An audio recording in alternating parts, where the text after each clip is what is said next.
ఇప్పుడే దిగుతున్నాయని ఇంకా మంచి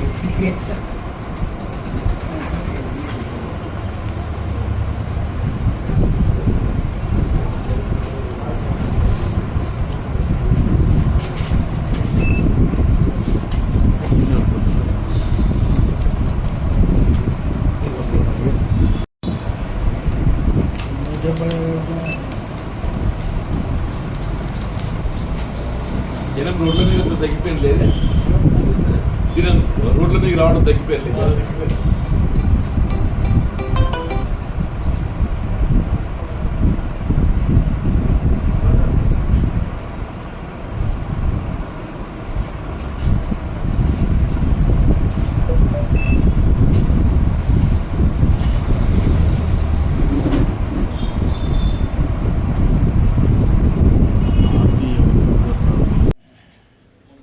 అంటే వాస్తవంగా ఇవాళ మన జగిత్యాల పట్టణం కానీ మనకి పరిసరాల్లో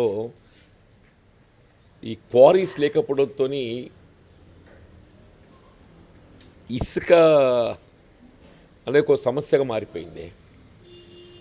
నిర్మాణ రంగంలో ప్రధానంగా మనకు కావాల్సింది ఇసుక, అది వాట్ ఎవర్ ఇట్ ఈస్. నిర్మాణ రంగం పూర్తిగా ఇసుక పైన ఆధారపడి ఉంటుందని చెప్పక తప్పదు. ఇప్పుడు గతంలో ఏదైతుందో మనకు ఈ ధరూర్ క్యాంప్ రామాలయం దగ్గర శాండ్ స్టాక్ పాయింట్ ఉంటుండే. అక్కడికి వెళ్ళి ఏదైతుందో అవసరం ఉన్నటువంటి నిర్మాణదారులు ఈ మినరల్ డెవలప్మెంట్ కార్పొరేషన్ వాళ్ళు నిర్వహిస్తే దానికి వెళ్ళి తీసుకుపోవడం జరుగుతుంది. ఆల్మోస్ట్ ఫర్ లాస్ట్ 1 year అంటే గత ప్రభుత్వ హయాంలో లోపలే దాన్ని నిలిపివేసిండ్రు. తర్వాత నేను చాలా ప్రయత్నం చేసింది. గత కలెక్టర్ గారు ఉన్నాం కూడా చాలాసార్లు నేను రిప్రజెంట్ చేయటము, వారు ఏదైతుందో ప్రయత్నం చేయటము. సరే ఇంతట్లకి ఏదైతే సీజన్ వర్షాకాలం రావడంతో కొంత నిర్మాణ రంగం కూడా కుంటుపడిపోయింది. ఇప్పుడు మళ్ళీ ఏదైతుందో సమ్మర్ ఈ మార్చితోని నిర్మాణ రంగం ముందుకు పోతుంది అని చెప్పని ఆలోచన చేస్తుంది. It's a good thing. Indiramma ఇండ్ల నిర్మాణానికి సంబంధించి ఏ సమస్య లేకుండా చూడాలని చెప్పిన భావనతో సరే ఏదైనా కానీ ఇసుకను అందుబాటులో ఉంచటం ఒక విధంగా ప్రభుత్వ బాధ్యతగానే మనం భావించాలి అంటున్నాం. ఈ మధ్య కలెక్టర్ గారు ఏదైతుందో ఈ అక్రమ ఇసుకను కూడా పూర్తిగా ఈ అక్రమ ఇసుక రవాణాను నిలిపివేయడం జరిగింది. గుర్తింది అది కూడా. దాంతో ఇప్పుడు ఇక ఈ నిర్మాణ రంగానికి కావాల్సిన ఇసుక అందుబాటు లేక నిర్మాణ రంగం కుదిలేకపోతుంది.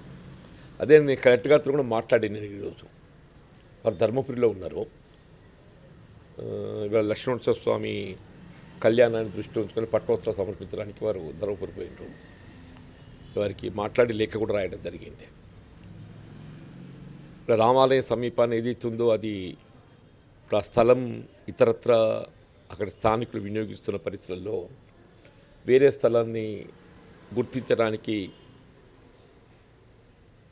ప్రయత్నం చేస్తున్న పరిస్థితుల్లో ఇప్పుడు ఈ ధర్మశాల స్థలం ఉంది కదనే, అది they are giving it on lease. ఇప్పుడు సర్కస్ కానీ ఇతరత్ర పలు కమర్షియల్ యాక్టివిటీస్కి ఏదైతున్నదో లీజ్కి ఇస్తున్నారు ధర్మశాల. అది తీసుకున్నట్టయితే సెంటర్లో లొకేట్ అయి ఉంటుంది. ఇప్పుడు మన సిరిసిల్ల మిడ్ మానేర్ అట్లాగే కరీంనగర్ సమీపాన కూడా క్వారీస్ అందుబాటులో ఉన్నాయి. అక్కడికి వెళ్ళి ఇసుక ఏదైతుందో ఈ మినరల్ డెవలప్మెంట్ కార్పొరేషన్ వాళ్ళే తరలించి అక్కడ స్టాక్ యార్డ్ ఏర్పాటు చేసి అక్కడికి వెళ్ళి ఏదైతుందో వినియోగదారులకు అందుబాటులోకి నో లాస్ నో ప్రాఫిట్ ఆ దృక్పథంతో అందుబాటులో తేవాలని చెప్పని కలెక్టర్ దృష్టి తీసుకుపడుతుంది. వారు కూడా ఇన్ ప్రిన్సిపల్ అగ్రి అయ్యారు. వారు ఎగ్జామిన్ చేసి ఎండి మినరల్ డెవలప్మెంట్ కార్పొరేషన్ కూడా సంప్రదించేసి సాధ్యమైన తొందరలో శాండ్ స్టాక్ యార్డ్ ఏర్పాటు చేసి ఇసుకను అందుబాటులో తేవడం జరుగుతుందని చెప్పి అన్నారు. దాని గురించే మీ ద్వారా ఈ సమస్యను ఏ విధంగా మనము అధిగమించటం, ఏ విధంగా ఇసుకను అందుబాటు తేవడం జరుగుతుందో అనేది తెలియజేయడానికి కొరకు ఈ సమావేశం ఏర్పాటు చేశాను. Thank you. నిన్న కూడా ఏది ఇస్తుందో మన దగ్గర ఈ మొక్కజొన్న పంట బాగా వచ్చిందే. అంటే వాస్తవంగా వరికి ప్రత్యామ్నాయంగా మొక్కజొన్న రైతుకు కొంత లాభసాటిగా ఉంటుందని చెప్పని ఆల్మోస్ట్ ఒక 25% ఆఫ్ ప్యాడీ కల్టివేషన్ మన ప్రాంతంలో మొక్కజొన్నకు కన్వర్ట్ అయ్యింది. యాక్చువల్లీ 2225 అని చెప్పారంటే మొన్నటిదాకా 2500 పైన ఉండే 3000 దాకా. ఇప్పుడు ఎప్పుడైతే మొక్కజొన్న మార్కెట్ యార్డుకు రావడం ఆరంభమైందో ధర ఏకదం 2000కి పడిపోతున్నాయి. అట్టే కందులు కూడా ఏది ఇస్తుందో 7500 రూపాయల క్వింటల్ ఉన్నది. మార్కెట్లో 6500 ఉన్నాయి. మార్కెట్ ద్వారా ఏది ఈ మొక్కజొన్న కొనుగోలు కేంద్రం అట్లే కందుల కొనుగోలు కేంద్రాలు ఏర్పాటు చేస్తే బాగుంటుందని కూడా సీఎం గారి దృష్టికి తీసుకుపోవడం జరిగింది. సో దట్ రైతులకు ఇప్పుడు ఎట్లాగో వరి ధాన్యాన్ని మద్దతు ధర కల్పింప చేయడానికి ప్రభుత్వం కట్టుబడి ఉన్నది. అట్లా వ్యవసాయ ఉత్పత్తులు ఏవైనా కానీ మద్దతు ధర కల్పింప చేయడానికి ప్రభుత్వం కట్టుబడి ఉంది. దానికి రైతుకు అండగా నిలవడానికి ఈ మొక్కజొన్న మరియు కందుల కొనుగోలు కేంద్రాలు ఆరంభింప చేయడానికి మార్కెట్ ధర కొనుగోలు సెంటర్లు ఆరంభింప చేయాలని, అట్లే పసుపుకు సంబంధించి కూడా ఏదైతున్నదో మన దగ్గర వాణిజ్య పంట పసుపు వాస్తవంగా ఈ పసుపు బోర్డు ఏర్పాటు చేయడం జరుగుతుందనడంతో కొంత రైతులకు ఆశలు చిగురించినాయి. పసుపు బోర్డు వస్తుంది, కొంత పసుపుకు గిట్టుబాటు ధర లభిస్తుందనే ఒక భావన. ఇది గతానికంటే ఇప్పుడు తగ్గిపోయింది. గతంలో ఇటు అప్పుడు 15,000 రూపీస్ పర్ క్వింటల్ ఉండే, అటువంటిది వల్ల 10,000 రూపాయల లోపలికి పోయింది. 8 నుండి 10,000 మధ్య నడుస్తున్నది. రైతులు కూడా తీవ్ర ఆందోళనకు గురవుతున్నారు. ఇప్పుడు ఏ పరిస్థితుల్లో కూడా ఏది ఇస్తుందో వాళ్ళు పసుపు బోర్డు ఏర్పాటు చేసినా ఏది ఏర్పాటు చేసినా అల్టిమేట్ లక్ష్యం అనేది ఏది ఇస్తుందో ఉత్పత్తి రైతు గిట్టుబాటు కావాలి. ఈ పెరుగుతున్నటువంటి ఉత్పత్తి వ్యయాన్ని పరిగణలోకి తీసుకొని ఉత్పత్తి రైతు గిట్టుబాటు కావటానికి పసుపు కనీసం ఒక 12,000 రూపాయల క్వింటల్ లేకుండా గిట్టుబాటు అయ్యే పరిస్థితి లేదు. వాస్తవంగా 15,000 రూపాయలు గత సంవత్సరం లభించింది. అటువంటిది ఈసారి ఇప్పుడు 8-10,000 పడిపోతుందని చెప్పంటే రైతులు తీవ్ర ఆందోళనకు గురవుతున్నారు. దాన్ని ఏ విధంగా మరి ధరను గిట్టుబాటు కల్పింప చేయడం జరుగుతుందనేది కేంద్ర రాష్ట్ర ప్రభుత్వాలు ఆలోచించాలి. అది కూడా ఒక అంశం కూడా ముఖ్యమంత్రి గారి దృష్టికి తీసుకోవడం జరిగింది. తప్పకుండా రైతుకు అండగా నిలవడం గల ప్రభుత్వ లక్ష్యంగా భావిస్తున్నాను నేను. ఏదైనా కానీ రైతుకు అండగా నిలబడే విధంగా ప్రయత్నం చేయడం జరుగుతుందని చెప్పి కూడా మనం చేస్తాం. ఒక పసుపు బోర్డు లక్ష్యం ఏంటంటే దానిలో నాణ్యత ప్రమాణాలు పెంపొందించాలని చెప్పిన వాళ్ళు చెప్తారు.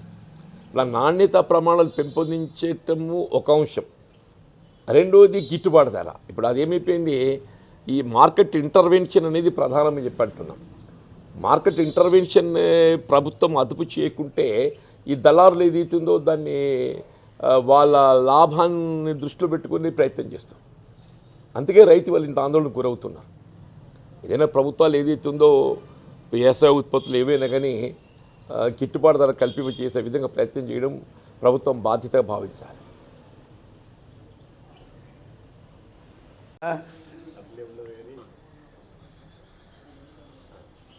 అంటే ప్రజాహితంలో మీడియానే ప్రధానం కదనే,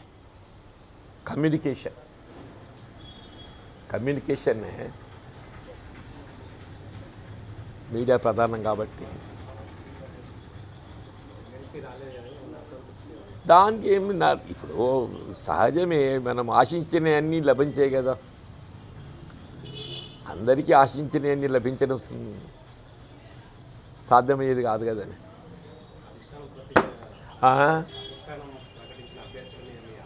సామాజిక సమీకరణలు కాంగ్రెస్ పార్టీ మొదటికెళ్ళి కూడా ఏదైతుందో సోషల్ ఇంజనీరింగ్ మీద ఎక్కువ ఆధారపడి ఉంది.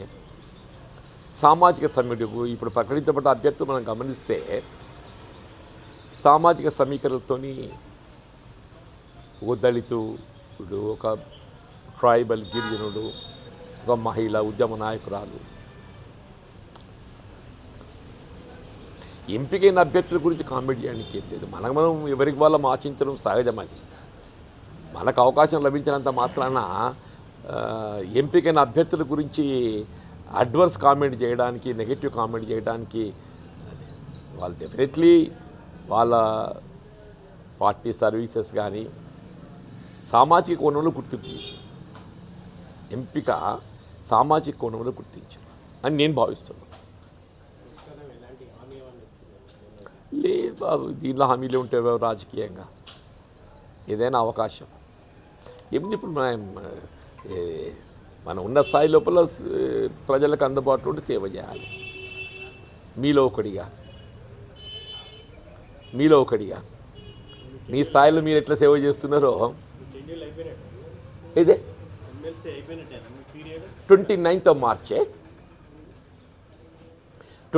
of March